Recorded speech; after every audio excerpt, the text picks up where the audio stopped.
नमस्ते किसान भाइयों। मैं विजय कुमार तासगांव, ये एग्रो लैब फिर एक बार आपका कम से कम खर्चे में कैसी अंगूर की खेती की जा सकती है इसके बारे में आपसे जो संवाद चालू है, अपनी जो बातचीत चालू है, इसमें आपका स्वागत करता हूँ। किसान भाइयों, मैं और एक बात आपको बताता हूँ कि खाली अंगूर के बारे में नहीं, अगर आपका अनार होगा, अगर आपका हलद होगी, अगर आपका गन्ना होगा, तो इसके भी बारे में हम अभी आगे आगे कम से कम खर्चे में कम से कम 120 टन शुगर केन यानी कि गन्ना आना चाहिए। हळद हो या दाढ़ी में यानी कि अनार हो, इसके बारे में हम कम से कम खर्चे में कैसी खेती की जा सकती है इसके बारे में हम आपसे बात भी करने वाले हैं। किसान भाइयों, हम गेली 4 साल से आपसे बातचीत करते आ रहे हैं। पहले हम मराठी में बात करते थे, अभी हम हिंदी में भी आपसे बात कर रहे हैं कि कम से कम खर्चे में अंगूर की खेती कैसे की जा सकती है। आज जो हम बात करने वाले, ये बगीचा न फूटने की समस्या, यानी कि कई बार ऐसा होता है कि जो हमने छटनी के पहले भी काम किया, पानी अच्छा दिया, सॉइल टेस्टिंग किया, सॉइल टेस्टिंग करने के बाद उसको जो फर्टिलाइजर की मात्रा, तो फर्टिलाइजर अच्छा दे दिया, डॉर्मिक्स भी स्प्रे किया। डॉर्मिक्स स्प्रे करने का टाइम जो रात का है, यानी कि 7 बजे के आगे का है, वो वहाँ भी हमने किया, स्प्रे डॉर्मिक्स का दिया, लेकिन फिर भी हमारा बगीचा अच्छी तरह से फूट नहीं रहा, यानी कि नया जो फूट है ये नहीं निकल रही। तो इसके बारे में क्या करना चाहिए और छोटी छोटी गलती क्या होती है, इसके बारे में आपसे बातचीत कर रहे हैं। देखिए किसान भाई, अगर जमीन में पानी ज्यादा हो जाएगा, ब्लैक सॉइल होगा, तो भी बगीचा नहीं फूटेगा, और पानी कम पड़ जाएगा तो भी बगीचा नहीं फूटेगा। वन टाइम आपको पानी ज्यादा हो जाएगा तो चलेगा, लेकिन पहले 30 डेज बगीचे को कौन सी भी हालत में पानी कम ही पड़ना नहीं चाहिए। कौन सी भी हालत में, अगर आपके पास फ्लड पानी देने के लिए पानी नहीं होगा तो आप मल्चिंग कीजिए। तो पिछले वीडियो में मैंने बताया है कि 1 स्क्वायर फुट को 600 ml पानी लगता है, तो 600 ml कम से कम 600 ml 1 स्क्वायर फुट को पानी देना ही पड़ेगा। अगर उतना पानी आप देते हो तो आपको बगीचा फूटने की समस्या नहीं आएगी। अगर नहीं देते हो तो पानी आपको देना ही पड़ेगा। बगीचा फूट जब तक नहीं फूटता तब तक आपको पानी कम पड़ना नहीं चाहिए।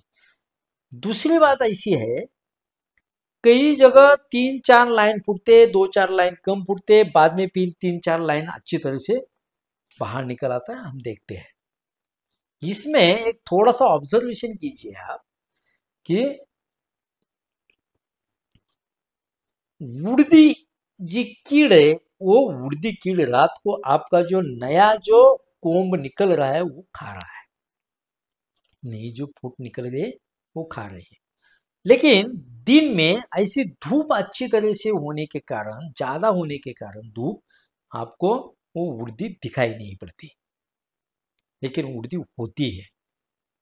सुबह 7 बजे से पहले वो जमीन में फिर जाता है, और रात को जब भी अच्छी तरह से अंधारा पड़ जाएगा, अच्छी तरह से रात हो जाएगी, तभी वो नीचे से ऊपर आता है, और बाद में वो अपना जो नई निकलने वाली जो फूट है वो खा के फिर सुबह अंदर जाता है।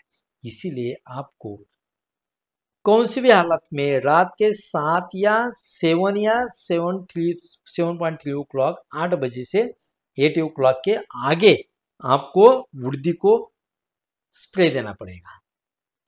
अगर हम सुबह सुबह या शाम को स्प्रे देंगे तो आपको रिजल्ट इतना अच्छा 100% नहीं मिलेगा। ध्यान में आया? एक 3-4 दिन जरा हमने ऐसा वृद्धि के लिए एक दिन के बाद हमने अगर वृद्धि के लिए रात को स्प्रे दिया तो अपना बगीचा अपने आप बाहर आ जाएगा। ध्यान में आया? मैंने वाटर मैनेजमेंट और वृद्धि कीड़ी ये दो ही बता दिया, और दो ही कारण ऐसे वो फूट नहीं रहा। अगर आपका बगीचा 15 डेज से पहले होगा, अभी आपने आपको उसको कटिंग किया होगा, तो कटिंग करने के बाद 5 to 12 डेज तक, यानी कि 5 डेज टू 12 दिन तक आपको 12 बजे और 3-4 बजे कम से कम 2 बार, या तो अगर 2 बार नहीं आपको स्प्रे किया होता तो कम से कम 1:30-2 बजे टेम्परेचर जब हाई होता है तब आपको बेल पेड़ के ऊपर आपको वाटर स्प्रे करना पड़ेगा, यानी कि पानी का स्प्रे करना पड़ेगा। खाली पानी का स्प्रे कर लो, उसमें यूरिया या सल्फर कुछ डालने की जरूरत नहीं है, लेकिन पानी का स्प्रे आपको करना ही पड़ेगा। अगर हमने ये 2-3 बातें अगर अच्छी तरह से ध्यान दिया और अच्छी तरह से उसको समझा लिया, समझ लिया और उस तरह से इम्प्लीमेंटेशन आपने किया तो बगीचा अच्छी तरह से फूट जाएगा, निकल जाएगा।